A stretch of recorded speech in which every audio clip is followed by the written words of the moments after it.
Hello everyone, welcome to CS pedagogy YouTube channel.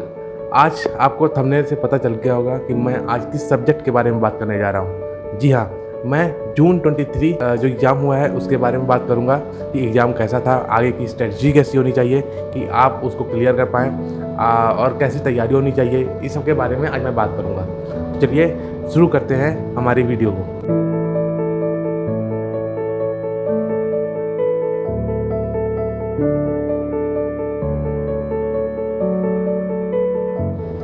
दोस्तों, जैसा कि हम जानते हैं कि अभी सिलेबस चेंज हो चुका है। पहले GIL, SBC, company law and tax होते थे जो कि ओल्ड सिलेबस में थे और उन्हीं के एग्ज़ाम जून 23 में हुए हैं। लेकिन दिसंबर 23 में अब ओल्ड एंड न्यू सिलेबस आ जाएंगे, तो उस हिसाब से क्या स्ट्रैटेजी होनी चाहिए, आज इन सब के बारे में हम बात करेंगे। तो जैसे कि हम जानते हैं GIL का जो पेपर था वो थोड़ा ट्रिकी था, थोड़ा जो है क्या कहते हैं लेंदी था, पर इजी तो नहीं कह सकते, नॉर्मल था। हाँ, एक दो क्वेश्चन जो ट्रिकी होते हैं, जो घुमाए हुए होते हैं, वो स्टूडेंट को टैकल करने होते हैं। वही तो डिफरेंस करता है ना कि कौन सा बच्चा रैंकर है, कौन सा बच्चा टॉपर है और कौन सा बच्चा जो है जो फेल हो सकता है, पास हो सकता है, इसके बारे में वो डिफरेंशिएट करता है।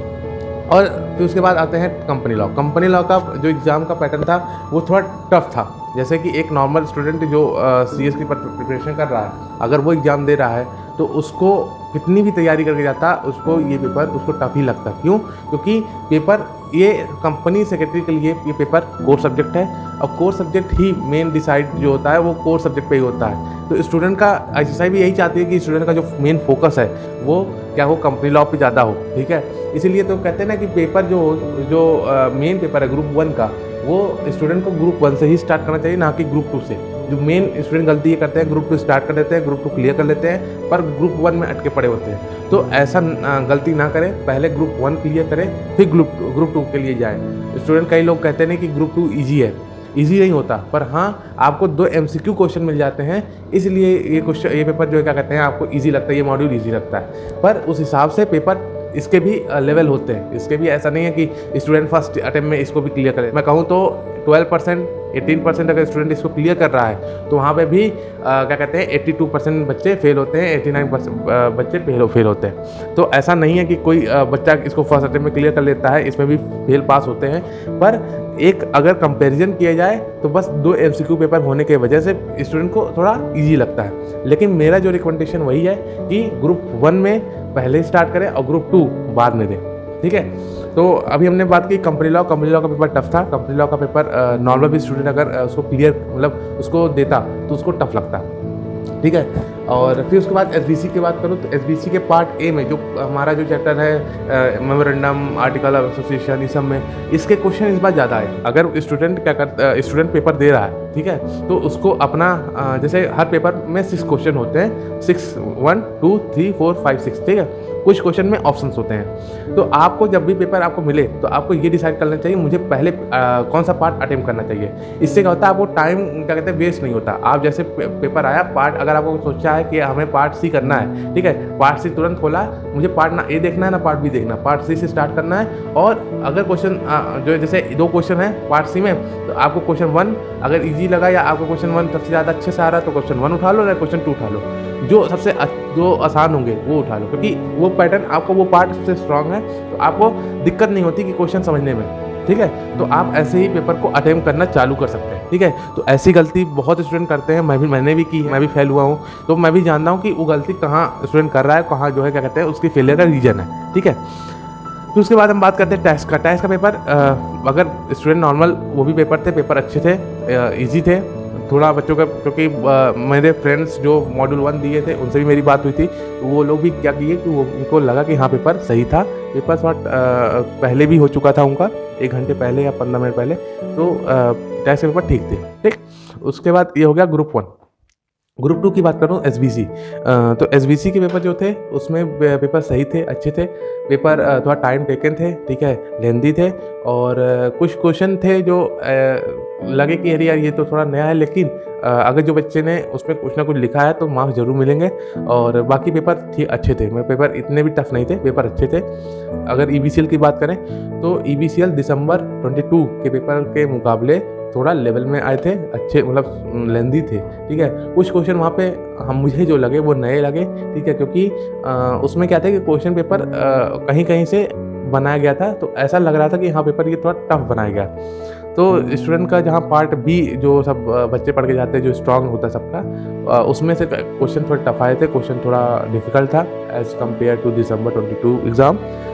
उसके बाद मैं बात करूँ CMA का, तो CMA का पेपर भी ठीक ठाक था।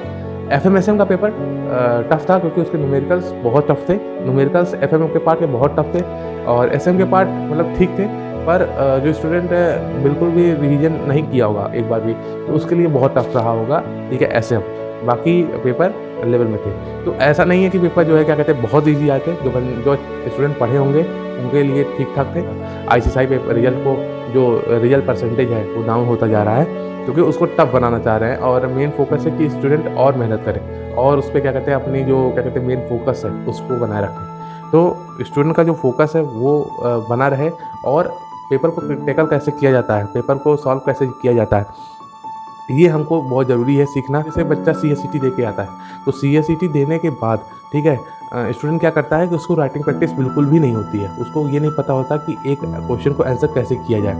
तो मेन फेलियर का रीज़न भी मैं कह सकता हूँ यही है, क्योंकि अगर किसी स्टूडेंट को ये पता हो कि हाँ ये कैसे लिखा जाएगा या इस क्वेश्चन का आंसर कैसे होगा, तो वो ज़्यादा क्या कहते हैं इफेक्टिव होगा और स्टूडेंट उस पेपर को अच्छे से लिखना जानेगा। तो पेपर जो मैंने डिस्कशन किए वो ये कि जो पेपर थे वो काफ़ी थोड़ा लेंदी थे, ठीक है, और कंपनी लॉ जैसे हो गया, FMSM हो गया ग्रुप 2 का, तो एक पेपर तो डिफ़िकल्ट आता ही आता है जो हम जानते ही हैं।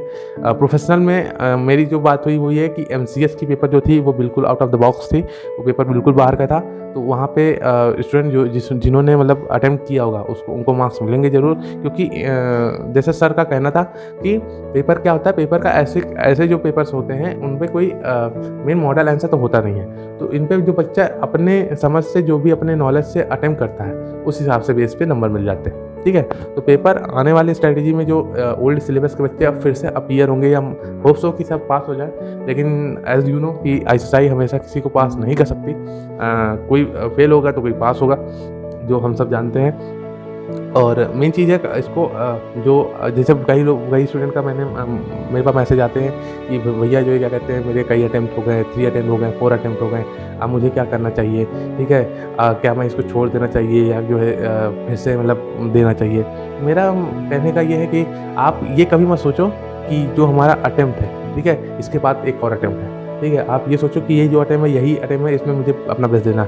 सपोज़ अगर अपना बेस्ट दिया और नहीं भी होता है तो इसमें आप यही सोचो कि आपका बैड लक था, लक आपकी ख़राब थी, लक आपका साथ नहीं दिया, एक बार फिर ट्राई करो, ठीक है, और मेहनत करो।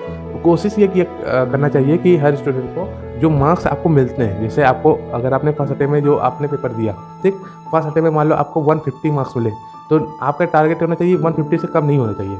नेक्स्ट टाइम में आपका 170, 180 या 200 पार, समझिए, मतलब पेपर आपका हर बार इंक्रीमेंट होना चाहिए, ना कि डिक्रीमेंट होना चाहिए। अगर आपका डिक्रीज हुआ तो इसका मतलब आपकी गलती है, आपने कहीं पढ़ाई में कहीं दिक्कत की, ठीक।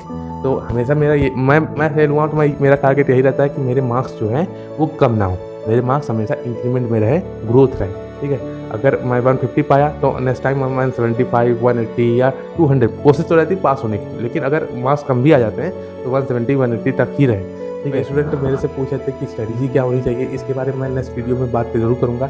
अगर आपको वीडियो अच्छी लगे तो आप ज़रूर बताइएगा कि इसमें क्या इंप्रूवमेंट होनी चाहिए और नेक्स्ट टॉपिक पे आपको किस बारे में आपको मैं मतलब बात करूँ, किस बारे में आपको मैं गाइड करूँ, आप ये ज़रूर बताना। तब तक के लिए goodbye, take care, bye bye.